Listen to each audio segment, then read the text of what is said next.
Logan, thank you. Here to help us break down this story, former federal prosecutor and former Navy JAG officer Don Brown, and former U.S. attorney and NEWSMAX contributor Joe DiGenova. Gentlemen, welcome to the show. Good to be with you. Thank you. Don, as we learn more about the depth and breadth of the FBI's investigation into President Trump and his associates, are you at all shocked by what you've heard so far? No, we're not really shocked because this information has been out for a while, but I'm glad to see the Judiciary Committee sort of holding the feet to the fire here. What Arctic Frost was is the most, probably the most egregious political witch hunt in American history. It makes the Watergate look like a stroll in the park. And what we're seeing here is we're seeing the Biden Justice Department weaponizing the mechanics of government, using grand jury subpoenas to spy on United States senators. Over 400 individual Americans were spied on, 100,000 communications intercepted, bank records. The Fourth Amendment guarantees the right of Americans to be secure in their persons, places, houses, in effect against unreasonable searches and seizures. It's an attack on the Constitution. Jack Smith and some others ought to be prosecuted, if you ask me, under 18 U.S.C. 241 and 242. But I'm pleased to see the Judiciary Committee bringing it to light, and I hope that we're going to see some justice here against these shenanigans.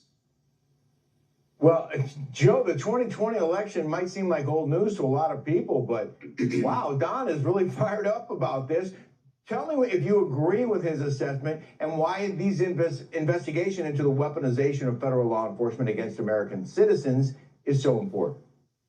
Well, it's important because the fundamental facts are out on the public record and have been for a number of years. What's been missing is a federal grand jury.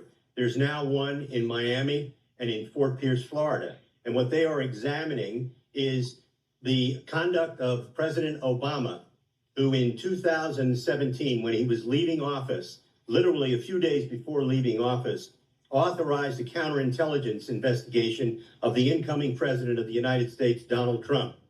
It was an illegal investigation proposed by Comey and Brennan. And the reason we know about it is because Susan Rice, who was present at the meeting where all of this was discussed, wrote a memo for the record, memo to herself, where she outlines the investigation had been approved by President Obama and that he wanted everything done, quote, by the book. This is a disgrace. President Obama should be held accountable for this. And even though he cannot be indicted as a former president, he can be named as an unindicted co-conspirator. And I hope that the investigation in Florida gets to the point where he and Vice President Biden and Comey and Brennan and Susan Rice and others are named, if not defendants, at least unindicted co-conspirators. Okay. Don, President Trump is now pushing Congress to maintain those same FISA warrant powers that were wielded against him as part of the Crossfire Hurricane investigation in his supposed Russian interference in the 2016 election. We might be going a little deep into the weeds here, but is President Trump supporting these FISA powers a wise decision in your eyes? I've never been a big fan of Section 702 of the FISA Act. You know, President Trump in 2024 said we should kill it. And in fact, his administration was abused by the FISA process. The process of getting warrants is too loosey-goosey. In fact, Judge Boasberg signed off on some of those warrants, as I recall. But I'm not a fan of warrantless searches against Americans. You know, the FISA process allows information to be swept up about foreigners, but if they're in communication with American citizens, then American citizens get swept up into warrantless searches. So I'm not a big fan of it.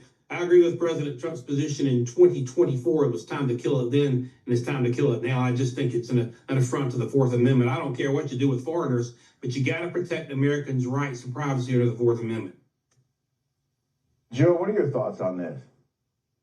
Well, FISA has been a very valuable tool in identifying foreign agents and their influence in the United States.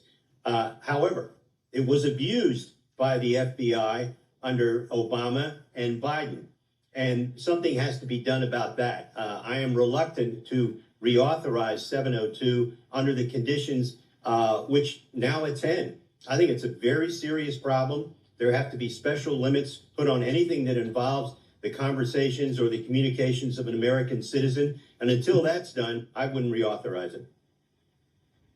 I think we have about 30 seconds left. So while I have you, Don, I'm going to ask both of you, Don and Joe, the SAVE Act, there's a lot of debate about it. They can't seem to get to the 60 votes.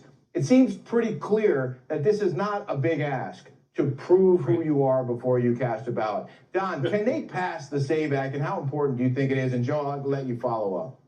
The American people want overwhelmingly Democrats and Republicans. It just makes sense. Why should foreigners be able to vote in American elections? My problem is with weak Republican leadership. John Thune needs to modify the filibuster rule, go back to the speaking filibuster, and don't make it so easy for Democrats to kill some of the most important pieces of legislation that we need to protect our constitutional republic.